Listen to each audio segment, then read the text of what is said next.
Andrew Smith from the UK Open University. I'm also known on Twitter as TerraCnor.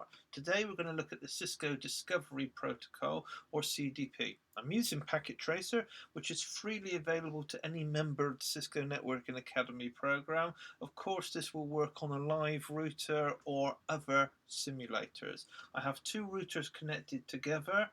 One is already up and active. There is a crossover cable between them, and we're going to use CDP to find out what is going on and make that connection. So if I actually just go inside my router now, which I'm actually running on a Mac, which some of you may be interested to know how I've accomplished this with Packet Tracer. And if I just do show CDP, it will show me that it is up and active. And if I do show CDP neighbors, for the British, obviously it's the Americanized spelling, it will show that there is no neighbor active. So now if I do configure terminal, interface GI0/0, because I know for this example that its interface is connected to the other router, and just do a no shutdown, it will come up because the other end is up. Okay, you do not need an IP address to actually bring an interface up. It just needs to be active, and there has to be a line of communication. So if I type in end now, and I'm putting some spaces in, and then do show CDP neighbors again, and here I'm just cheating by using the up arrow, I can see that I've got a neighbor. And I've actually got a neighbor that is another 2900. It's telling me that it's a router, and it's telling me that it's also talking via its gigabit interface. If I actually now hit enter a few more times and ask for some detail, it's telling me that there's a full duplex connection going on, and there is another remote IP address on that device, and I'm highlighting it here.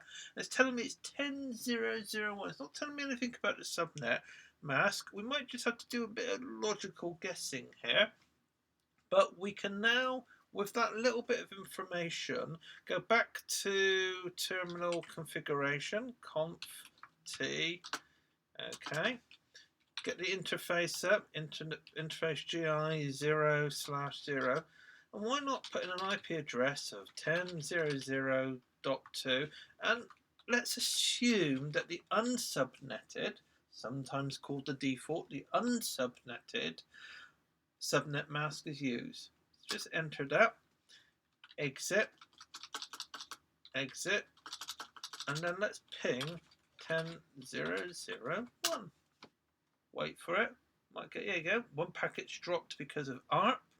And then we've got 4 successful packets, because we can see the exclamation marks there. Enter again a few times and do the ping again. All of them will go through.